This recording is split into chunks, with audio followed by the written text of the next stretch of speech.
క్రీస్తు ప్రభునామంలో మీ అందరికీ వందనములు. మరి ఈ ఉదయకాలంలో క్రీస్తు ప్రభు ప్రేమతో మీ అందరికీ వందనములు, శుభములు.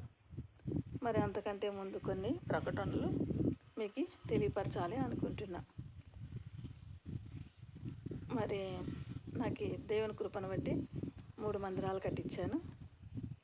ముందు పేరు సరస్వతి, తర్వాత దైవ కృప. బాప్తిసం తీసుకున్న తర్వాత నా పేరండి. మరి అనంతపురం జిల్లాలోని ఆంధ్రప్రదేశ్, అనంతపురం జిల్లా, ఇండియా. మరి అనంతపురం జిల్లాలోనే కక్కలపల్లి నియోజకవర్గంలో అక్కడ మంగళూరు కాలనీలో దైవ కృప ప్రార్థన మందిరం అని అక్కడ మందిరము అక్కడ ఒకటి కట్టించాను. మరి తాడిపత్రి వేయి రూట్లో నాయనపల్లి క్రాస్ అని అక్కడ కూడా ఒక మందిరం కట్టించాను 14 సెంట్లో. మరి ఇక్కడ గార్లదిన్న మండలం తిమ్మేంపేట కనంపల్లి వేయి, ఇది నా సొంత స్థలం. ఇది అవి రెండైతే కొని కట్టించినది, ఇదైతే సొంతము. ఇక్కడ కూడా ఇది దైవకృప గాస్పల్ మినిస్ట్రీగా, సరస్వతి గాస్పల్ మినిస్ట్రీగా నేను దేవుని కృపను బట్టి ఇక్కడ ఏర్పాటు చేసుకున్నా. మరి ఈ విషయాలు మీకు ముఖ్యంగా ఎందుకు తెలియపరుస్తున్నానంటే 3 మందిరాలు నడిపిస్తూ వచ్చిన కొన్ని పరిస్థితులలో ఆపాను కొన్ని రోజులు. మరి ప్రజెంట్ అయితే కక్కలపల్లి ప్రజెంట్ వేరే ఒక బ్రదర్కి మరి నా అక్కడ ప్రార్థన స్టార్ట్ చేసి నడిపించమని చెప్పాను, గార్లదిన్నలోని ఒక పాస్టర్ గారికి. మరి అలంకరణపేట అయితే ఇంకా 1 మంత్ తర్వాత చెప్తానన్నాను. మరి ఇక్కడ గార్లదిన్న మండలము కనంపల్లి తిమ్మేపేట దారిలో ఇక్కడ సొంత భూమిలో ఇక్కడ మందిరం కట్టుకుని ఇక్కడ జూన్ 1వ తారీఖు నుంచి ప్రతిరోజు 10 నుంచి 1 గంట వరకు ప్రార్థనలు ఉంటాయి, స్వస్థతలు ఉంటాయి, మరి వాక్యం ఉంటుంది. మరి వ్యక్తిగతంగా ఎవరైనా ఇక్కడ ప్రార్థనలు చేసుకోవాలనుకుంటే కూడా స్త్రీలు కానీ పురుషులు కానీ వచ్చి ప్రార్థన చేసుకోవచ్చు. జూన్ 1వ తారీఖు నుంచి కంటిన్యూ ప్రతిరోజు ఉంటుంది. ఈ విషయాలు మీరందరూ కూడా గమనించాలని మనసారా కోరుకుంటున్నాను. దేవుని కృపను బట్టి వీటన్నిటిని నడుపుకోవడానికి కూడా మీ విషయంలో మీరు కూడా నా కోసం ప్రార్థన చేయండి. మరి జూన్ నుంచి ఇక్కడ ప్రతిరోజు 10 నుంచి 1 గంట వరకు ప్రార్థనలు ఉంటాయి, స్వస్థతలు ఉంటాయి, మరి వాక్యం ఉంటుంది. వ్యక్తిగతంగా ఎవరైనా ప్రార్థన చేసుకోవాలి అనుకుంటే కూడా వచ్చి ప్రార్థన చేసుకొని వెళ్ళచ్చు. ఈ 3 మందిరాలు దేవుని కృపను బట్టి నాకు ఇచ్చారని నడిపిస్తున్నాను. మరి ఈ విషయాలు దృష్టిలో పెట్టుకొని మరి అందరూ రావాలని మనసారా నేను కోరుకుంటున్నాను. మరి ఇప్పుడు ఈ ప్రకటనలు కూడా మీకు తెలియపరిచినందుకు వినేందుకు ఇక్కడ ప్రతి జూన్ నుంచి ప్రతిరోజు 10 నుంచి 1 గంట వరకు వీలైతే 3 వరకు ఉంటాను. మీరు ఆసక్తి కలివారు ఇక్కడికి రావచ్చని మనసారా కోరుకుంటున్నాను. ఓకే, ఈ మాటలు మీరు దృష్టిలో పెట్టుకోవాలని మనసారా నేను కోరుకుంటున్నాను. ఇప్పుడు మనము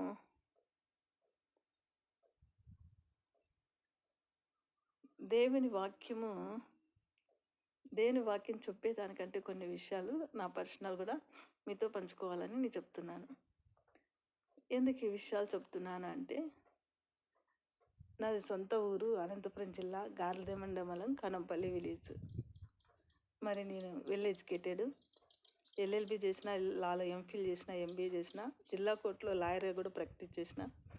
దేవుని కృపను బట్టి అన్నీ వదిలేసి ఫుల్ టైం పరిచర్యకి వచ్చాను. ఇప్పటికీ మరి నాకు అమ్మ నాన్న ఎవరు లేరు, నాకు బ్లడ్ రిలేషన్ ఎవరు లేరు, అందరు చనిపోయారు, బంధువులు ఉన్నారు. మరి ఇంతవరకు నాకైతే వివాహం కాలేదు.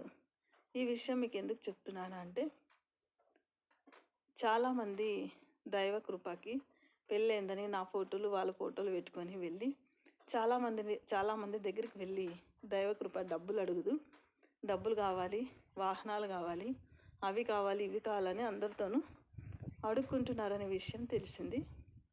నేను చిన్నప్పటి నుంచి ఇంతవరకు ఎవరైనా అడుక్కోవడం అంటే నాకు అసహ్యం.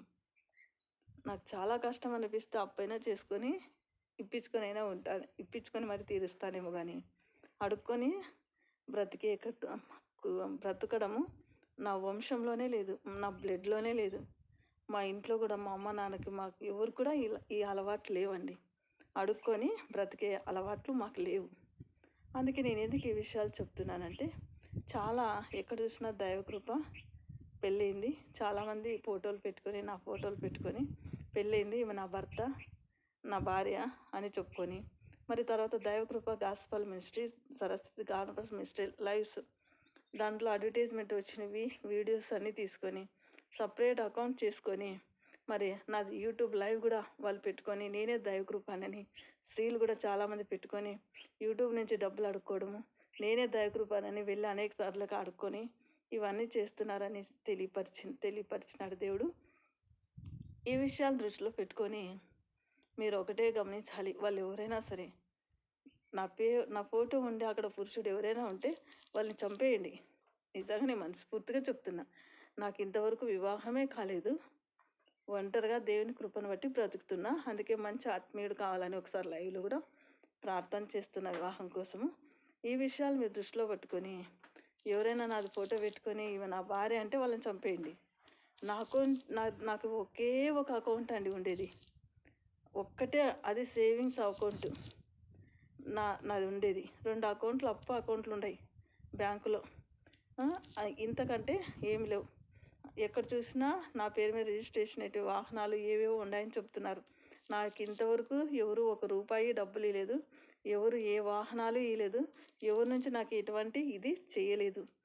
అందుకే నా పేరు చెప్పి అడిగితే నా పేరు మీద రిజిస్ట్రేషన్ చేయించుకొని తిరుగుతున్నారని కూడా అంటున్నారు. నాకు చాలా ఆశ్చర్యం వేసింది. ఈ విషయాల్ని గమనించాలి మీరు ఎవరైనా సరే. ఈమె నా భార్య రాలేదు, ఇంట్లోనే ఉంటుంది, రకరకాలుగా బ్యాడ్గా చెప్తున్నారని కూడా వింటున్నా నేను. కాబట్టి ఈ విషయాల్ని గమనించి నా పేరు మీద రిజిస్ట్రేషన్ చేయించుకొని తీసుకుంటామంటే కూడా చంపేయండి. నేను ఎవరిని అడుక్కోనండి. వాళ్ళకి దేవుని ప్రేరేపణ కలిగి వాళ్ళకి మనస్ఫూర్తిగా ఇవ్వాలి, మాకు ఇష్టమైంది అంటే ఇస్తే తీసుకుంటా తప్ప ఎవరిని కూడా నేను చెయ్యి చాపనండి. నాకు కష్టమైతే దేవుని అడుక్కుంటా, లేకుంటే పస్తైనా ఉంటా, కానీ ఒకరిని చెయ్యి చాప అడుక్కునే బ్రతుకు నాకు లేదు, మా వంశంలో లేదు, నా బ్లడ్లో కూడా లేదండి. ఈ విషయాన్ని చెప్తున్నాను. ఇలా ఎవరైనా సరే, పురుషులైనా స్త్రీలైనా, వాళ్ళకి ఇట్లా వచ్చి అడుక్కుంటే మీరు చంపేయండి వాళ్ళని. నాకు విసుగు పుట్టిపోయింది. నా వీడియోస్ లైవ్స్ అవి తీసుకొని ఛానల్స్ కూడా పెట్టుకున్నారు, రకరకాలుగా చేస్తున్నారు. వీళ్ళకంటే అడుక్కుంటారు చూడండి, ఒక పూటకు భోజనం లేకుండా, వాళ్ళకంటే వీళ్ళంతకంటే వరెస్ట్ అని నేను చెప్తున్నాను. అందుకే ఈ విషయాలు ఎందుకు తెలియపరుస్తున్నానంటే, నాకు ఇంతవరకు పెళ్ళే కాలేదు. మీరు నన్ను కనుక్కోవాలి డైరెక్ట్గా అంటే వాళ్ళు ఎవరైనా సరే, అనంతపురం జిల్లా గార్లదిన్న మండలం కనంపల్లి విలేజ్ నాది. సరస్వతి నా పేరు, అడ్వకేటు, దైవకృప, తర్వాత బాప్తిసం తీసుకున్న తర్వాత గంగా అని ఎందుకు చెప్తున్నానంటే వాక్యానుసారంగా బ్రతుకుతా నేను. ఈ విషయాన్ని గమనించండి. నా ఫోన్ నెంబర్ కూడా కావాలంటే డైరెక్ట్గా మాట్లాడచ్చు. వీడియో కాల్స్ చేస్తే చంపేస్తాను, నాకు అసహ్యం. వీడియో కాల్స్ చేసే వాళ్ళంతా వరస్ట్ ఫెలోస్. కాబట్టి డైరెక్ట్గా ఫోన్లో మాట్లాడచ్చు. ఎందుకు నేను ఈ విషయాలు చెప్తున్నానంటే, నా నంబర్ కూడా తీసుకోండి. నాది ఒకే ఒక ఫోన్ నెంబర్ ఉండేది, ఒకే ఒక అకౌంట్ ఉండేది, ఒకటే వాట్సాప్, యూట్యూబ్ ఇవే ఉండేది. నాకు వేరే అకౌంట్లు ఇట్లాంటివన్నీ ఏమీ లేవు. గమనించండి. వాడు ఎవడైనా సరే నా పేరు భార్య అని చెప్తే వాడిని చంపేసేయండి, వాళ్ళు ఎవరైనా కావచ్చు. నేను ఇదే మనసారా కోరుకుంటున్నా, సపోర్ట్ చేయండి వాళ్ళని అని చెప్తున్నా. సో నా నంబర్ వచ్చేసి 7013705468. ఈ నంబరు నాది ఒకటే ఉంటుంది. జిల్లా కోర్టులో నాది అకౌంట్ ఒకటే ఉంటుంది, కోర్టులోనే ఉంటుంది, సేవింగ్స్ అకౌంట్. ఇది గమనించండి. ఇలాంటి వారిని చంపేయండి. ఎక్కడ కూడా ఇలాంటి వారిని ఉన్నించొద్దండి. ఇది గమనించాలి. మరి ఈ 3 మందిరాలు కూడా నావే. వీటి కూడా ఏదో ఫ్రాడ్ చేస్తున్నారని తెలుస్తుంది, కానీ నాది ఎవరు ఏం చేసినా ఏం చేసుకోలేరు. వెయిట్ చేస్తున్నా నేను. కాబట్టి ఈ విషయాల్ని గమనించండి నా ప్రియమైన సంగమా. ఎక్కడైనా ఇలాంటి మోసాలు స్త్రీలు కూడా చేస్తున్నారు. నా వీడియోస్ పెట్టుకొని నేనే దైవకృప అని వెళ్తున్నారు. అనేక రకాలుగా జరుగుతూ ఉంది. ఈ విషయాల్ని గమనించి మరి వాళ్ళు ఎవరైనా సరే, పెళ్ళయింది నా భార్య అంటే వాళ్ళు మీరు చంపేయండి అని నేను మనసారా కోరుకుంటున్నా. ఇలాంటి వారు భూమి మీద బ్రతకడం వేస్ట్. ఇది గమనించండి నా ప్రియమైన సంగమా. ఇప్పుడు నాకు ఇంతవరకు ఎవ్వరి నుంచి ₹1 లేదు, ఒక వాహనం లేదు. ఇంతవరకు నాకు 3 మందిరాలని కట్టుకున్నానండి. నా సొంత కష్టార్జితం అండి. కన్నీటి ప్రార్థనతో ఈ 3 మందిరాలు కట్టుకున్నాను. నాకు సొంత కష్టార్జితం. నా పొలం 1 ఎకరా అమ్ముకొని 3 మందిరాలని కట్టుకున్నానండి. ఎవ్వరిని కూడా చేయి చాపలేదు ఇంతవరకు నేను. ఇప్పుడు చాపను, ఎప్పటికీ చాపను. ఇది గుర్తుపెట్టుకోండి. కాబట్టి నేను ఎప్పుడు ఎవరిని అడుక్కోను. నాకు చాలా కష్టమైతే అప్పైనా చేస్తా కానీ మరి తీరుస్తా కానీ ఇట్లా అడుక్కొని బ్రతుకు నాకు లేదు, మా అమ్మకి లేదు, మా నాన్నకి లేదు, మా వంశంలోనే లేదు. ఇది గమనించాలి. వాళ్ళు ఎవరైనా అలా వస్తే నిజంగా నాకు పెళ్ళే కాలేదు, వాడు పెళ్ళి అయిందంటే నాకే చెప్పండి, వాళ్ళని లోపల పడేస్తాను, బయటకు కూడా రాకోకుండా. నేను చంపేయండి అంటున్నాను. ఎందుకంటే ఇట్లాంటి వాళ్ళు బయట బ్రతకూడదు. క్రిమినల్స్ అంటారు వీళ్ళని. నేను క్రిమినల్ అడ్వకేటే, అంత ఆషామాష కాదు. నేను చనిపోలేదండి. అందరూ కొంతమంది ఇంకా దైవకృప చనిపోయిందని ప్రకటిస్తున్నారంట. నన్ను దేవుడు పిలుచుకొనిండేది ఎందుకు, ఒక అన్యుల కుటుంబంలో నుంచి నన్ను సువార్తకు పిలుచుకున్నదంటే ఇట్లాంటి దుర్మార్గుల్ని అంతం చేయడానికే పిలుచుకున్నాడు అని అనిపిస్తుంది. కాబట్టి దేవుని కృపను బట్టి నేను బాగా ఉంటున్నాను. ఇక్కడ ప్రతి జూన్ నుంచి ప్రతి నెల ఇక్కడ స్వస్థతలు, వాక్యము, ప్రార్థన అన్నీ ఉంటాయి ఇక్కడ. ఇది గమనించండి. ఈ విషయాన్ని దృష్టిలో పెట్టుకోండి. ఎవరైనా ఎక్కడైనా దైవకృప భర్త అన్న, దైవకృప పెళ్ళైందన్న అవి కనిపిస్తే మీరే నాకు పంపండి. వాళ్ళని ఎక్కడ పెట్టాలో అటు పెడతాను, నేను భయపడను. సో ఈ విషయాల్ని గమనించి మరి మంచి ఆత్మీయులైతే నా కోసం ప్రార్థన చేయండి. వాళ్ళు ఎవరైనా సరే అండి, సేవకులనైనా లెక్క చేయొద్దండి, వాళ్ళు విశ్వాసులైనా లెక్క చేయొద్దండి. వాళ్ళు ఎవరైనా ఏ కులమైనా ఏ మతమైనా నాకు అనవసరం. మంచికి మంచి, చెడుకు చెడు, ఈ విషయాల్ని గమనించాలి. మరి ఇది నాకున్న కొన్ని విషయాలు, మీకు పర్సనల్ విషయాలు తెలియపరుస్తున్నాను. రకరకాలుగా చెప్తూ తిరుగుతూ చేస్తున్నారని అంటున్నారు. ఈ విషయాల్ని గమనించాలని మనసారా మీకు తెలియపరుస్తూ, మరి ఇప్పుడు నేను కొద్దిగా వాక్యం చెప్పాలనుకుంటున్నాను. ఎందుకంటే దేవుని వాక్యం అదే ఇచ్చిండేది. ఈ విషయాలు ప్రతి ఒక్కరూ మీ విని ఇట్లాంటి దుర్మార్గులు ఎవరు అంటే నాకు తెలియపరచండి. ఎక్కడ ఉన్న వాళ్ళని అక్కడే, వీలైతే లోపలే పెట్టిస్తా, బయట వద్దు. ఇట్లా వీళ్ళందరినీ సైబర్ క్రిమినల్స్ అంటారు వీళ్ళని. ఇలాంటి వారు చాలా డేంజరు. ఓకేనా? Thank you. ఇప్పుడు మనం దేవుని వాక్యం చెప్పుకుందాం. నా ప్రియమైన సంగమా, Facebook friends, WhatsApp friends, YouTube friends, అలార్ అదర్స్. మరి ఈ దేవుని వాక్యం ఏం సెలవిస్తుందంటే, దావీదు రాసిన కీర్తనలు 21లో ఏమంటుందంటే వాక్యము, యెహోవా ఆపత్కాలం నందు నీకు నేను యెహోవా ఆపత్కాలం నందు మనకి ఏం చేస్తాడు? సహాయం చేస్తాడు. యాకోబు దేవుని నుంచి ఉద్ధరిస్తానని వాక్యం సెలవిస్తుంది. ఇక్కడ నా ప్రియమైన సంగమా, దేవుడు మనకి సహాయం చేయాలి, పరిశుద్ధాత్మ దేవుడు మనకి తోడుండాలి, ఆయన నుంచి మనం మేలు పొందుకోవాలి అంటే ఫస్ట్ దేవుడు ఇప్పుడు నేనే ఉన్నా, నేను ఒకరికి ఇప్పుడు ఇందాక చెడు చేసేవాళ్ళని చంపేయండి అంటున్నా. దేవుడి నుంచి నా నుంచి మంచి కోరాలనుకున్నప్పుడు ఏం కావాలి? కొన్ని మంచి లక్షణాలు ఉంటేనే మంచిగా దేవుడు సాయం చేస్తాడు. అలాంటి పరిస్థితుల్లో అందుకే దేవుడు ఆపత్కాలంలో యెహోవా సహాయం చేయను అంటే ఫస్ట్ దేవుడు ఏమంటున్నాడు? మనము దేవుడు ఎలాంటి వ్యక్తి అంటే యథార్థవంతుడు, న్యాయవంతుడు, మరి నిశ్చయంగా న్యాయవంతు తీర్పు తీర్చే దేవుడు, మరి ఎలాంటి వారికైనా సహాయం చేసే దేవుడు. మరి అలాంటి దేవుని మనం అడుగుతున్నాము, చేస్తున్నాము. ఎలాంటి పరిస్థితుల్లోనైనా మనకి సహాయం అందాలి అంటే దేవుడు కొన్ని విషయాలు మనకి తెలియపరుస్తున్నాడు, నీకు నాకు. మొట్టమొదటిగా మనము దేవుని నుంచి మనం పొందుకోవాలంటే మనం ఎలా ఉంటున్నాం? నువ్వు నేను ఎలా ఉంటున్నాం? యథార్థంగా ఉంటున్నామా? మనం అడిగేది న్యాయమైనదిగా ఉంటుందా? మనం అడిగేది అది మంచిదే ఉంటుందా? మనం అడిగేది ఖచ్చితంగా దేవుడు వింటాడా అనే విషయాల్ని ఫస్ట్ దృష్టిలో పెట్టుకోవాలి. మనం ఏం అడుగుతున్నాం? ఇప్పుడు ఒక ముఖ్యమంత్రి దగ్గరికి వెళ్ళాలి, ఒక ప్రధానమంత్రి దగ్గరికి వెళ్ళి మనము ఏదో మనకు కావాల్సింది ఒకటి డిసైడ్ చేసుకొని, ఈ పలానా ఉద్యోగం కావాలి, పలాంది మాకు హెల్ప్ చేయాలని ముందే మనం అలా ప్లాన్ చేసుకొని తర్వాత వెళ్ళి అడగాలి. అంటే ఇది ఇస్తారా, అడిగితే వాళ్ళు ఇవ్వరా అనేది కూడా మనము ముందుగానే ఆలోచిస్తాం. సో అలాగే ఇది న్యాయమైందా కాదా అని కూడా ఆలోచిస్తాం.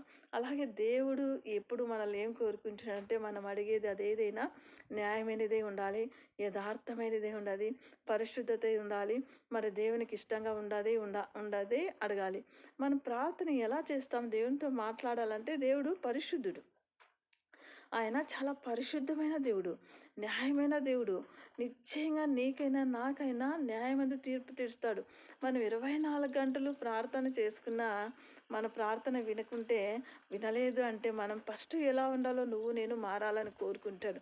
అందుకే మన పాపాలన్నీ క్షమించబడిన తర్వాత ఇప్పుడు మన నోటి నుంచి మంచి నీళ్ళే రావాలి. బురద నీళ్ళు వస్తుంటాయి, మరి మంచినీళ్ళు వస్తూ ఉంటూ ప్రార్థన చేస్తావు నువ్వు నేనంటే దేవుడు వినడు. ఎందుకంటే ఆయన పరిశుద్ధుడు. మంచినీళ్ళు మాత్రమే ఆయన నోటి నుంచి వస్తాయి, బురద నీళ్ళు రావు. మరి రెండు వస్తున్నప్పుడు మనం ఎలా అడగగలుగుతాం?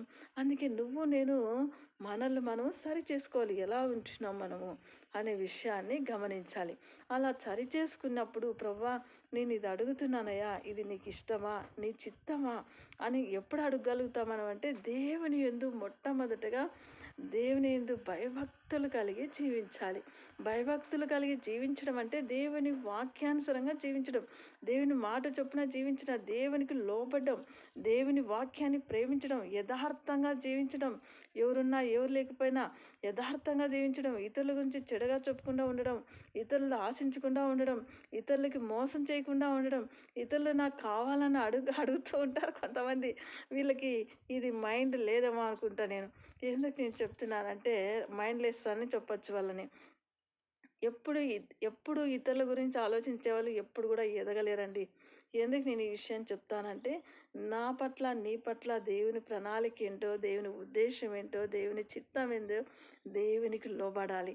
సువార్త అంటేనే దేవుని సృష్టికర్తన దేవుని వాక్యం, పరిశుద్ధమైన గ్రంథాన్ని ప్రకటించడం అండి.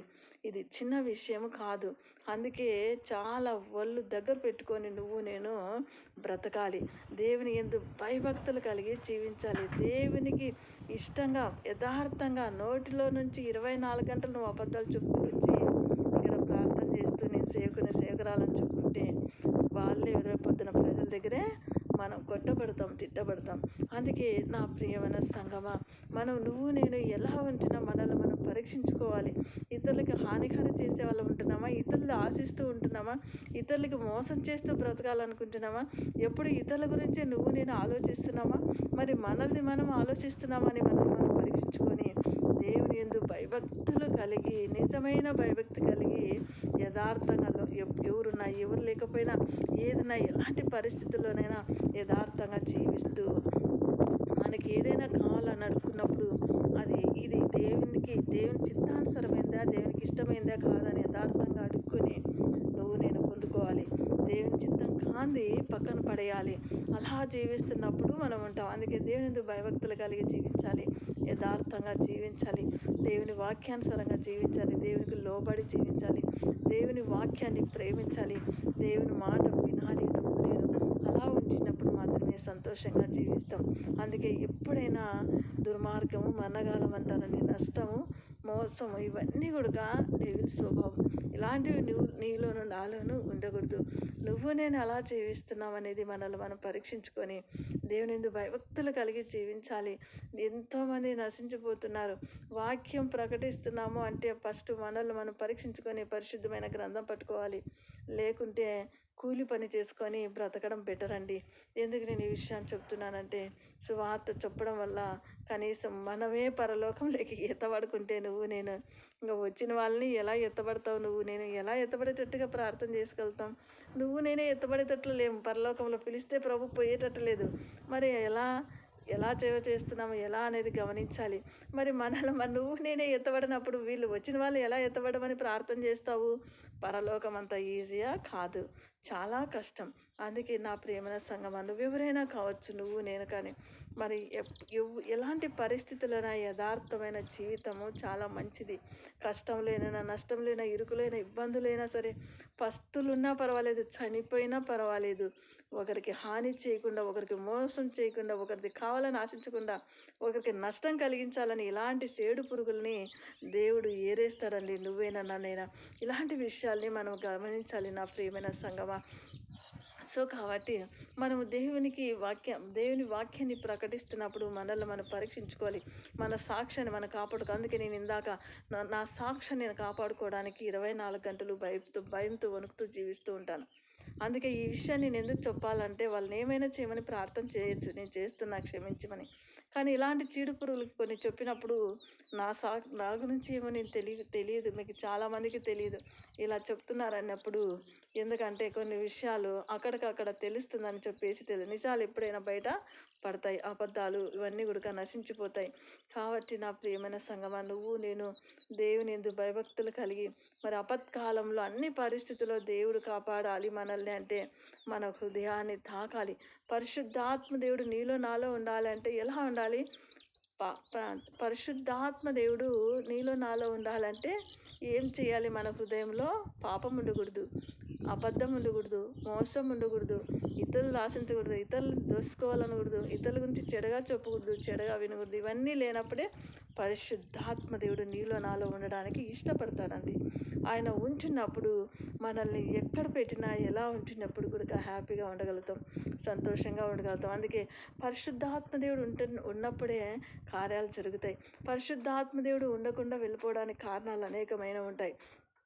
కాబట్టి నాకు వరాలు కావాలని అడగచ్చు, కానీ వరాలు అడగాల్సిన అవసరమే లేదండి. మనం పరిశుద్ధంగా జీవిస్తున్నప్పుడు, దేవుని యందు భయభక్తులు కలిగి జీవిస్తున్నప్పుడు దేవుడు అన్ని కార్యాలు చేస్తాడు.